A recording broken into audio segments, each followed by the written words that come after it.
Bonjour à tous, j'espère que vous allez bien. Me revoilà aujourd'hui pour l'épisode du jour de Balance ta vibration. Aujourd'hui, j'ai envie de vous parler d'élan de contribution. En fait, si tu veux développer et déployer ton activité, ça va être important en fait de surfer sur ton élan de contribution. Ton élan de contribution, en réalité, c'est ce qui te met, enfin d'ailleurs le terme l'exprime, c'est ce qui te met en mouvement. C'est ce qui va faire que tu vas dépasser la procrastination. C'est ce qui va faire que tu vas pouvoir mettre de la clarté sur ce que tu as envie de faire. C'est aussi ce qui va faire que tu vas pouvoir dépasser peut-être, quand tu le ressens, un syndrome de l'imposteur ou un manque de légitimité que tu pourrais identifier par rapport à ce que tu as envie de manifester comme activité. Donc tu comprends à quel point c'est important en fait de mettre de la clarté sur cet élan de contribution. Je rencontre tellement de personnes qui ont énormément de choses à offrir, mais qui essayent de proposer des techniques, qui essayent de proposer des méthodes, qui se définissent par un métier.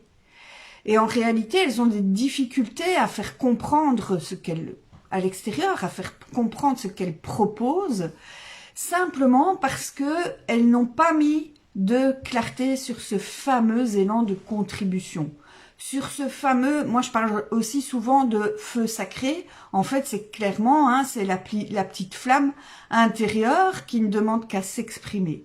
Parce que en réalité, si on est incarné sur cette terre, c'est pour deux raisons principales. La première raison, ça va être de s'élever, c'est-à-dire de se rapprocher chaque jour vers une meilleure version de soi.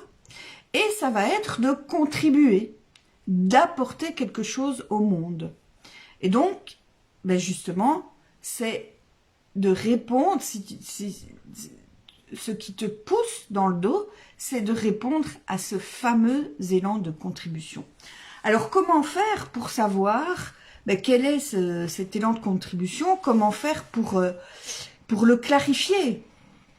La première chose que je vais t'inviter à faire, c'est déjà d'observer ce qui se passe à l'extérieur de toi. Observe dans quel monde tu vis, parce que le monde dans lequel tu vis est le reflet de qui tu es, et donc ça va te donner des pistes pour clarifier cet élan de contribution.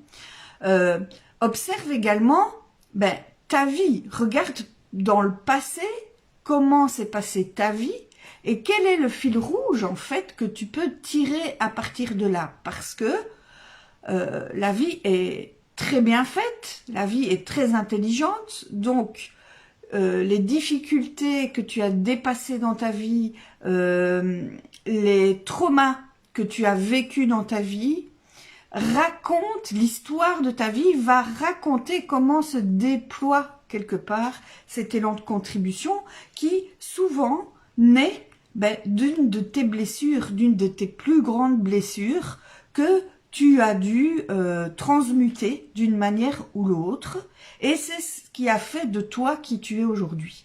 C'est ce qui fait de toi toutes tes forces, ce qui fait de toi une personne singulière, une personne unique, qui ne demande qu'à s'exprimer au monde. Donc, une fois que tu as fait cette observation, ça va générer chez toi, si tu regardes dans ton monde, qu'est-ce qui génère chez toi de l'émotion en fait? Qu'est-ce qui te permet de te mettre en réaction? Alors, ça peut être une émotion de colère, une émotion d'injustice, etc. Mais en tout cas, c'est là-dessus que tu vas réagir. C'est là-dessus que tu vas te mettre en mouvement. Et une fois que tu observes ça dans ta vie quotidienne, tu vas certainement pouvoir observer et mettre en évidence, mais quelle est la cause en fait? Quelle est la cause de ces situations qui te mettent en réaction? Alors la cause, ça peut être plein de choses, ça peut être l'éducation, ça peut être les politiques, ça peut être l'éducation, je l'ai déjà dit, enfin voilà, il y a plein de coupables possibles, entre guillemets, hein, je mets la notion de coupable entre guillemets, possible, mais en tout cas tu vas pouvoir les identifier. Donc une fois que tu as observé ce qui te met en émotion, que tu peux déjà dire ok, mais ça me met en émotion et je sais que il y a un coupable là derrière, eh bien tu as aussi une intime conviction qui se développe chez toi. C'est-à-dire que tu observes quelque chose, par exemple ça te met en colère et tu es intimement convaincu qu'il y a moyen de régler la situation. Et non seulement tu as l'intime conviction qu'il y a moyen de régler la situation, mais de par ton vécu, de par tes expériences, etc., tu as de la clarté sur comment il faudrait faire pour régler cette situation. Et une fois que tu as tout ça, en fait, là, tu te rapproches quand même de très, très près à ton élan de contribution. Et donc, tu as quelque part défini une cause que toi, tu vas défendre. Et quand on défend une cause, pour moi, un entrepreneur, c'est un super héros, en fait, qui défend une cause. Et quand on défend une cause, eh bien, non seulement on peut dépasser ce syndrome de l'imposteur, puisqu'on est animé par cette cause qu'on défend. La deuxième chose, c'est que on a de la clarté sur ce qu'il faudrait mettre en place. Donc, tu vas avoir de la clarté pour te mettre en mouvement sur ton prochain petit pas à mettre en œuvre dans la direction de cette cause. Et puis, en plus de ça, mais quand on défend une cause, eh bien, on peut activer son magnétisme dans la bonne direction parce qu'on va attirer à soi des personnes qui vont nous rejoindre, en fait, qui vont nous rejoindre dans ce, entre guillemets, combat. Et donc, c'est comme ça que tu peux activer ton magnétisme dans la bonne direction et attirer à toi exactement les personnes qui auront besoin de ce que tu as à offrir, justement en suivant cet élan de contribution.